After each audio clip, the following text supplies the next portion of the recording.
আমার বয়স কম, আমি আর পারছি না, কিন্তু তারপরও শীতের রাতে জোর করে তার মেশিন আমার গুহায় এত জোরে জোরে দিল, আমি কাঁদছি আর বলছি আস্তে আস্তে দেও, ব্যথা পাচ্ছি। হ্যালো বন্ধুরা, আমি তোমাদের নূপুর আপু। আজকের গল্পটি সম্পূর্ণ শুনলে আপনাদের মেশিন দিয়ে টপটপ করে পানি চলে আসবে। তাই হাতের কাজ করার আগে হাতের কাছে টিস্যু রাখুন। আমার ভাবিমা হওয়ার পর বেশ একাকিত্ব বোধ করছিলেন। তার এবং আমার দাদার মধ্যে দূরত্ব ক্রমশ বাড়ছিল। এরই মধ্যে আমি তাদের বাড়িতে যাই, আর আমাকে দেখে ভাবি খুব খুশি হন। একদিন আমি ভাবির ঘরে হঠাৎ করে ঢুকে পড়ি যখন তিনি তার শিশুকে খাওয়াচ্ছিলেন। সেদিনের ঘটনাটি আমাদের দুজনের জন্যই কিছুটা অস্বস্তিকর ছিল। আমি পরিস্থিতি বুঝতে পেরে দ্রুত ক্ষমা চেয়ে বেরিয়ে আসি। এক রাতে ভাবি হঠাৎ আমার ঘরে আসেন। আমি বুঝতে পারলাম তিনি মানসিক চাপে আছেন। কিছু না বললেও তার চোখে ক্লান্তির চিহ্ন স্পষ্ট ছিল। তিনি বললেন, আমার দিনগুলো খুব কঠিন যাচ্ছে, একটু মানসিক সমর্থন দরকার। এরপর তিনি এসে আমার পাশে বসেন। আমরা কিছুক্ষণ কথা বললাম, আমি তাকে সান্ত্বনা দেওয়ার চেষ্টা করলাম। সেই রাতটি আমাদের সম্পর্কের জন্য নতুন একটি অধ্যায়ের শুরু ছিল, যেখানে সহানুভূতি আর বন্ধুত্ব আরও গভীর হয়। আমার ভাবি ছিল অনেক সুন্দর দেখতে। তিনি সব সময় মডার্ন ড্রেস পরতে ভালোবাসত। বিয়ের পর তিনি একটু স্বাস্থ্যবান হয়ে যায়, যা তাকে আরও বেশি আকর্ষণীয় করে তুলেছিল। বন্ধুরা, আজকের গল্পটি অনেক বেশি স্পেশাল, তাই কেউ মিস করবেন না। দয়া করে গল্পগুলো ভালো লাগলে ভিডিওটি লাইক, শেয়ার এবং চ্যানেলটি সাবস্ক্রাইব করো প্লিজ। আমি অনেকদিন পর আমার দাদার বাড়ি যাচ্ছিলাম। সেখানে যাওয়ার আগে জানতাম না যে দাদার স্ত্রী আমার সাথে এমনভাবে সম্পর্ক গড়ে তুলবেন, যা আমাদের দুজনের জন্যই ভালো হবে। তাদের বিয়ের পর থেকে আমি আমার ভাবির সাথে খুব কমই দেখা করেছিলাম। মাঝে মাঝে দাদার ফোনে কথা হলেও ভাবির সাথে তেমন যোগাযোগ ছিল না। দাদার একটি ছেলে হয়েছে, এখন তার বয়স 6 মাস, কিন্তু আমি এখনও ছেলেটিকে দেখতে যেতে পারিনি। তাই কিছুদিনের জন্য সময় বের করে দাদার বাড়িতে যাওয়ার সিদ্ধান্ত নিলাম। বাড়িতে পৌঁছানোর পর প্রথমেই আমার ভাবির সাথে দেখা হলো। প্রথমে তাকে চিনতে পারিনি, কারণ তিনি এখন অনেকটাই পরিবর্তিত, বেশ মোটা হয়ে গেছেন। এরপর ধীরে ধীরে তাকে চিনে ফেললাম। আমি তাকে জড়িয়ে ধরলাম এবং তার বাচ্চাটির সাথে অনেক মজা করে খেললাম। সন্ধ্যায় যখন দাদা বাড়ি এলেন এবং আমাকে দেখলেন, তখন তিনি খুব খুশি হলেন। আমার দাদা রাহুল দা আমাদের পরিবারের বড় ভাইদের মধ্যে একজন ছিলেন। আমি ছিলাম পরিবারের সবচেয়ে ছোট চাচার ছেলে, আর রাহুল দা ছিলেন সবচেয়ে বড় চাচার ছেলে।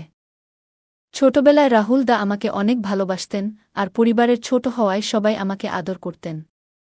এখন ভাবি যে আমাকে এতটা যত্ন নেবেন, তা আমি ভাবতেও পারিনি। 2 দিন দাদা ও ভাবির সাথে থেকে আমি বাড়ি ফিরতে প্রস্তুতি নিচ্ছিলাম। ঠিক তখনই ভাবি আমাকে থামিয়ে দিলেন। তিনি বললেন, বাচ্চা হওয়ার পর থেকে আমি কোথাও যেতে পারিনি। যদি তুমি আরও কিছুদিন থেকে যাও, তাহলে আমার কিছুটা সাহায্য হবে। তোমার দাদাও কিছুদিনের জন্য বাইরে যাচ্ছেন, তখন তুমি থাকলে আমার জন্য ভালো হবে। আমি তখনই আমার পড়াশোনার পরীক্ষা শেষ করে দাদার বাড়ি এসেছিলাম, আর ছুটিও ছিল। তাই আমি সিদ্ধান্ত নিলাম যে কিছুদিনের জন্য সেখানে থেকে যাই। ওই শহরে আমার কিছু বন্ধুও ছিল, যাদের সাথে দেখা করার ইচ্ছা ছিল। সেই দিন আমি আমার ঘর থেকে স্নান করে বের হলাম। যেহেতু দাদার বাড়িতে থাকার পরিকল্পনা করিনি, তাই বেশি কাপড়ও সাথে আনিনি। আমি দাদার টি-শার্ট খুঁজে বের করার জন্য তার ঘরে যাওয়ার সিদ্ধান্ত নিলাম। ভাবিকে সেখানে কোথাও দেখলাম না, আর দাদাও তখন ঘরে ছিলেন না। মনে হলো ভাবি হয়তো রান্নাঘরে ব্যস্ত, আর দাদা কোথাও কাজে ব্যস্ত ছিলেন। ভাবিকে কাজ থেকে ডেকে আনা ঠিক মনে করলাম না। সাধারণত সবার কাপড় আলমারিতে থাকে, তাই আমি নিজেই দাদার একটি টি-শার্ট নিয়ে নেওয়ার সিদ্ধান্ত নিলাম। আমি দাদার একটি টি-শার্ট পরে নিলাম এবং আয়নার সামনে দাঁড়িয়ে নিজের চুল ঠিক করতে লাগলাম। কিছুক্ষণ পর হঠাৎ পেছন থেকে একজন আমাকে জড়িয়ে ধরলেন। ভাবি হয়তো ভুল করে আমাকে দাদা মনে করে আলিঙ্গন করলেন। আমি দ্রুত তার হাত থেকে নিজেকে ছাড়ানোর চেষ্টা করলাম, কিন্তু তিনি তখনও আমাকে ছাড়তে চাইলেন না এবং আরও শক্ত করে জড়িয়ে ধরলেন। ঠিক তখনই দাদা ঘরে ঢুকলেন এবং ভাবিকে আমাকে জড়িয়ে ধরতে দেখে তার চোখ বিস্ময়ে বড় হয়ে গেল। দাদাকে দেখে ভাবি হঠাৎ পেছনে সরে গেলেন এবং বললেন, তুমি যখন দরজায় দাঁড়িয়ে আছো, তবে তিনি কে? আমি তখন ঘুরে দাঁড়ালাম, আর ভাবি আমাকে দেখে হতভম্ব হয়ে বললেন, তুমি তো রাহুলের টি-শার্ট পরে আছো, তাই চিনতে পারিনি। দাদা এবং আমি দুজনেই এই ঘটনাটি মেনে নিলাম, কারণ আমরা বুঝতে পেরেছিলাম এটি নিছক একটি ভুল বোঝাবুঝি। এরপর দাদা আর কিছু না বলে ঘর থেকে বেরিয়ে গেলেন, আর আমিও সেখানে থেকে সরে এলাম। আমি ঘর থেকে বেরিয়ে যাওয়ার সময় ভাবি আমার দিকে তাকিয়ে মৃদু হাসলেন। ভাবি কি বোঝাতে চাইছিলেন তা তখনও বুঝতে পারলাম না। দুপুর থেকেই দাদা বাইরে যাওয়ার প্রস্তুতি নিচ্ছিলেন, কারণ রাতে তার ফ্লাইট ছিল। রাত ৯টার দিকে তিনি ফ্লাইটের জন্য বেরিয়ে গেলেন। এর পরের কয়েকদিন আমি, ভাবি আর তাদের ছোট সন্তান বাড়িতে একাই ছিলাম। দাদা চলে যাওয়ার পর থেকে ভাবির আচরণে কিছুটা পরিবর্তন লক্ষ্য করলাম।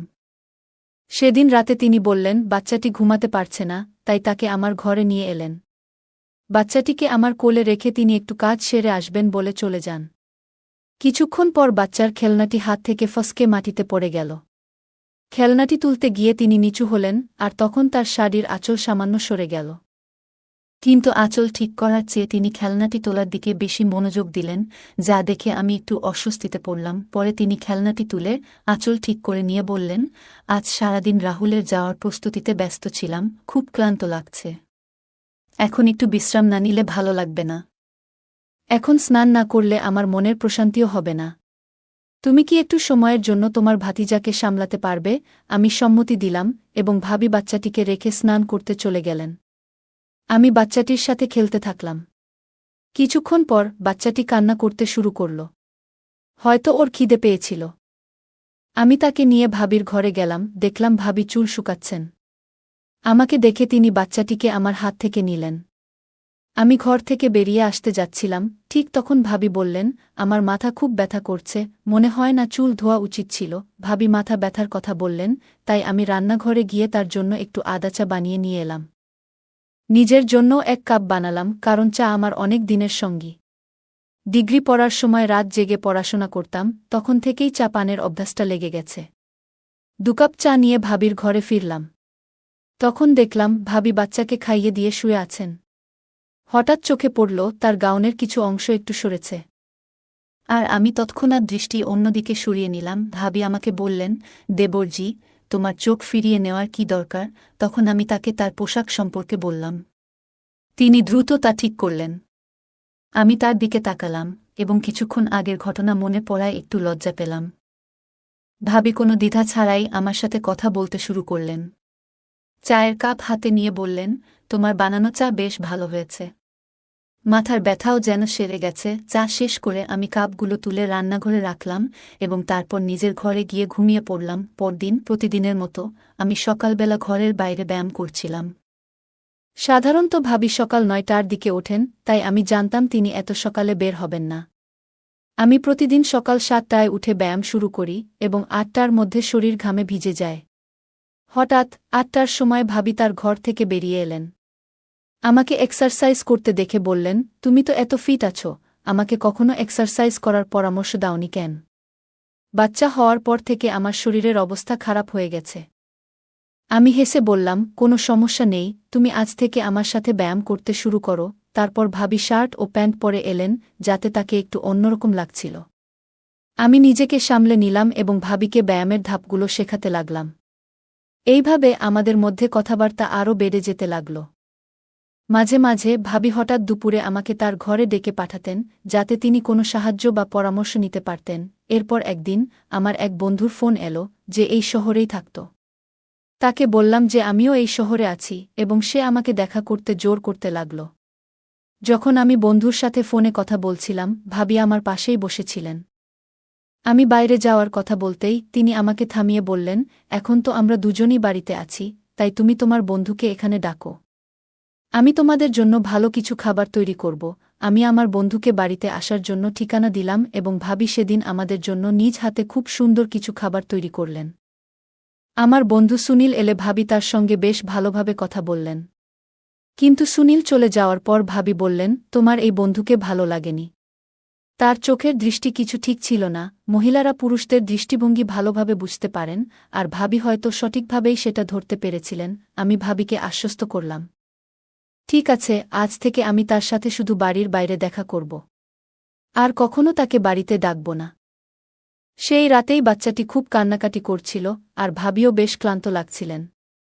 আমি শিশুর কান্নার শব্দ শুনে ভাবির ঘরে গেলাম। তার হাত থেকে বাচ্চাটিকে নিয়ে কোলে নিয়ে শান্ত করার চেষ্টা করলাম। তখন ভাবি বললেন, ভাই, আপনি আমার আর আমার বাচ্চার যত্ন কেমন করে করছেন? রাহুল তো বাচ্চা কান্না করলে পাশের ঘরে গিয়ে ঘুমিয়ে পড়ে, কিন্তু আপনি আপনার ঘুম নষ্ট করে আমাদের পাশে এসে দাঁড়ালেন। তার চোখে জল দেখা গেল। ভাবি বললেন, আমার পেটে অনেক যন্ত্রণা হচ্ছে, আমি ভেবেছিলাম তার জন্য কিছু গরম পানীয় তৈরি করে আনব, তখনই তিনি আমার হাত ধরে বললেন, কিছু আনার দরকার নেই। এটা আমার শারীরিক সমস্যার কারণে হচ্ছে।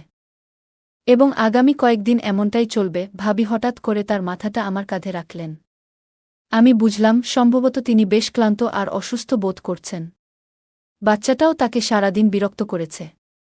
তাকে আরাম দিতে আমি তাকে বিছানায় শুইয়ে দিলাম এবং মাথায় আলতো করে হাত বোলাতে লাগলাম। কিছুক্ষণ পর ধীরে ধীরে তার মুখে আরামের ভাব ফুটে উঠল। কয়েকদিন পর ভাবির শরীর আগের তুলনায় বেশ সুস্থ মনে হল। ভাবি আমার ঘরে এলেন, আজ যেন তাকে দেখতে আরও সুন্দর লাগছিল। তিনি কালো রঙের একটি শাড়ি পরেছিলেন। ভাবি বললেন, ভাই, এই কয়েকদিনে আপনি আমার খুব যত্ন নিয়েছেন। বিয়ের পর থেকে রাহুল কখনোই আমার এতটা খেয়াল রাখেনি। অন্তত আমি মনে করতে পারছি না। আপনার মতো একজন স্বামী পেলে হয়তো আমার জীবনটা আরও সুন্দর হতো।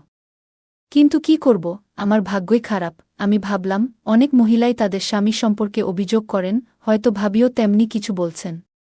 কিন্তু কিছুক্ষণ পর তিনি আরও কাছে এসে বললেন, ভাই, আপনার কাছ থেকে একটা বড় সাহায্য চাই। তিনি বললেন, গত কয়েকদিনে আপনার কাছ থেকে আমি যে সমর্থন পেয়েছি সেটা কোনোদিন ভুলব না। ভাবি এত সহজভাবে কথাগুলো বললেন যে আমি কিছুটা বিস্মিত হলাম। আমি জিজ্ঞাসা করলাম, ভাবি, আপনি ঠিক আছেন তো? এসব বলার মানে কি? আমি বিষয়টিকে গভীরে নিতে চাইছিলাম না, তাই আলাপ অন্যদিকে ঘোরানোর চেষ্টা করছিলাম। তখন হঠাৎ করে ভাবি কেঁদে উঠলেন। বললেন, আজ পর্যন্ত আমি অনেক কষ্ট মনে ধরে রেখেছি। আজ আপনার সামনে সব কিছু খুলে বলতে ইচ্ছে করছে। ভাবি বললেন, তোমার ভাই অনেক দিন ধরে অসুস্থ, আর তার প্রভাব আমাদের ছেলেও সহ্য করছে। জন্ম থেকেই আমার সন্তান দুর্বল। তোমার ভাইয়ের অসুস্থতার কারণেই এমনটা হয়েছে। যদি গাছের শিকড় দুর্বল হয়, তাহলে ডালপালা কি শক্তিশালী হতে পারে? আমি অবাক হয়ে বললাম, ভাবি, তুমি এসব কি বলছ? তোমার কথাগুলোর মানে পুরোপুরি বুঝতে পারছি না। ঠিক তখনই ভাবি আমার দিকে ফিরে আবেগপ্রবণ হয়ে বললেন, ভাই, আমাকে বিশ্বাস করো। আমি মিথ্যা বলছি না। এরপর তিনি তার ঘরে গিয়ে আমার ভাইয়ের কিছু মেডিকেল রিপোর্ট নিয়ে এলেন। বললেন, তোমার ভাইয়ের অসুস্থতা সম্পর্কে তুমি জানোই। আমার সন্তানও খুব অল্প বয়সে নানা সমস্যায় ভুগছে, আর আমি নিশ্চিত নই সে কতদিন সুস্থ থাকবে। এখন আমাদের কাছে খুব বেশি সময় নেই। তাছাড়া তোমার ভাই তো বাড়িতেও নেই। ভাবি আমাকে গভীরভাবে দেখলেন এবং বললেন, তুমি তো বুঝতে পারছ, এই পরিস্থিতিতে একজন মায়ের কত কিছু চিন্তা করতে হয়। তিনি সাহায্যের জন্য অনুরোধ করলেন। আরও বললেন, আমার এমন এক সন্তানের প্রয়োজন যে সুস্থ এবং শক্তিশালী হবে। আমি জানি তোমার ভাইয়ের থেকে সেটা সম্ভব হবে না। ভাবিকে তখন খুব চিন্তিত দেখাচ্ছিল।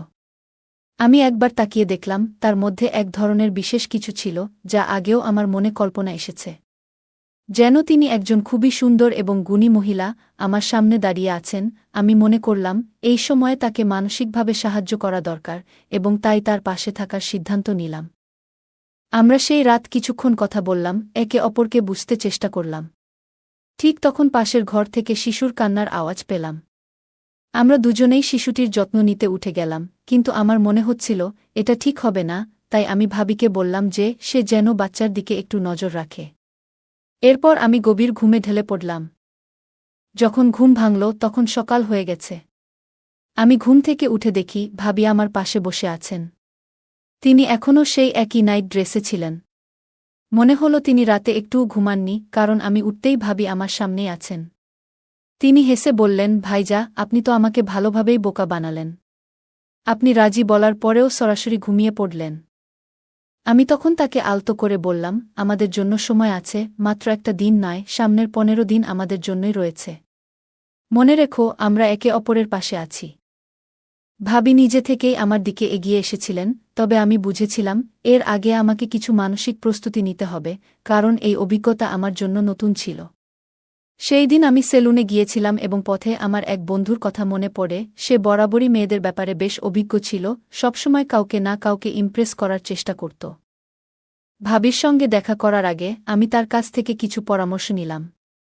সে আমাকে কিছু টিপস দিল। রাতে প্রতিদিনের মতো ভাবি আমার ঘরে এলেন। আমি মনে করলাম, বন্ধু একদিন বলেছিল, অনেক মানুষ চকোলেট পছন্দ করে এবং উপহার দিলে সম্পর্কের মধ্যে উষ্ণতা বাড়ে, তাই আমি ভাবিকে একটি চকোলেট দিলাম। তিনি মৃদু হাসলেন, আর সেই মুহূর্তে বুঝলাম তিনি অনেক আন্তরিক এবং অনুভূতিপ্রবণ। তার সঙ্গে কথা বলাটা খুবই মধুর ছিল এবং সেই দিনটা আমাদের মধ্যে একটি সুন্দর বন্ধুত্বের স্মৃতি হয়ে থাকল। পরের দিন সকালে ঘুম থেকে উঠে নিজেকে খুব সতেজ ও প্রশান্ত লাগল। জীবনের ২৫ বছরেও এমন অনুভূতি আগে কখনো হয়নি, যা আমাকে গভীরভাবে স্পর্শ করেছিল। সেই অভিজ্ঞতা মনে দাগ কেটেছিল। এরপর থেকে ভাবির সঙ্গে সময় কাটানো যেন একটা অভ্যাসে পরিণত হল। আমরা বিভিন্ন বিষয়ে কথা বলতাম আর তার সঙ্গ উপভোগ করতাম। তবে কিছুদিন পর দাদা বাড়ি ফিরলেন। আমি ভেবেছিলাম হয়তো এখন আমাদের বন্ধুত্বের সেই খোলামেলা মুহূর্তগুলো আর আগের মতো থাকবে না। তবুও রাতের সময় যখন সবাই ঘুমিয়ে থাকত, ভাবি মাঝে মধ্যে আমার সঙ্গে কিছু সময় কাটাতে আসতেন। আমরা তখন নানা বিষয় নিয়ে আলোচনা করতাম। একবার রাতের বেলা ভাবি আমার ঘরে এসে হাসি মুখে বললেন, গত ২ দিন ধরে আমার মনে হচ্ছিল আমি হয়তো মা হতে চলেছি। আজ চেকআপ করানোর পর নিশ্চিত হলাম যে আমি গর্ভবতী। দেবরজি, আপনি বাবা হতে চলেছেন আর আমি মা। আমি ভাবিকে অভিনন্দন জানালাম। তখন ভাবি বললেন, দেবরজি, শুধু অভিনন্দন দিলেই হবে না। যখন এই সন্তান আপনার, তখন তার দায়িত্বও আপনাকেই নিতে হবে। আমি অবাক হয়ে বললাম, দায়িত্ব? কিসের দায়িত্ব? ভাবি তখন বললেন, আপনাকে আপনার সম্পত্তির অর্ধেক অংশ এই সন্তানের নামে করতে হবে।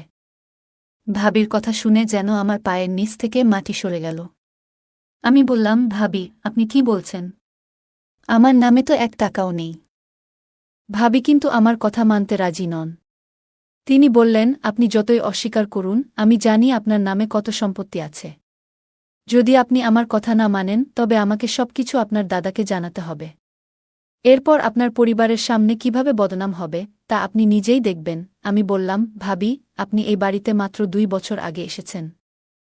আর এই ২ বছরে আমি আপনাকে কোনো বড় পারিবারিক অনুষ্ঠানে দেখিনি। তাহলে আপনি আমার সম্পত্তি সম্পর্কে কিভাবে জানলেন? ভাবি আমার প্রশ্নের মুখে কিছুটা অসহায় হয়ে গেলেন। আমি আবার বললাম, নিশ্চিতভাবেই দাদা আপনাকে এসব বলেছিলেন। কিন্তু ভাবি, আপনার কাছে যত সম্পত্তিই থাকুক না কেন, কয়েক বছরের মধ্যে সেটা কোনো কাজে আসবে না। সে শুনে খুব চিন্তায় পড়ল। আমি তাকে মৃদু হেসে বললাম, তুমি কিছু বুঝতে পারছ? তখন সে বলল, দেবর, তুমি কি বলতে চাচ্ছ? আমি উত্তর দিলাম, আমার শরীরে এক ধরনের রোগ আছে, যেটা হয়তো তোমারও হতে পারে। তবে চিন্তা করো না, এটা খুব জটিল কিছু, যা কখনো ঠিক হবে না। আর কিছুদিন পরেই আমি মারা যাব, সাথে তুমিও। তাই আমি আমার সম্পত্তির এক অংশ তোমার নামে লিখে দিতে চাই। সে তখন খুবই অবাক হয়ে গেল। তার মুখ লাল হয়ে উঠল এবং বলল, এই কি বিপদে পড়লাম আমি। তারপর সে তার স্বামীকে জোরে জোরে ডাকতে শুরু করল।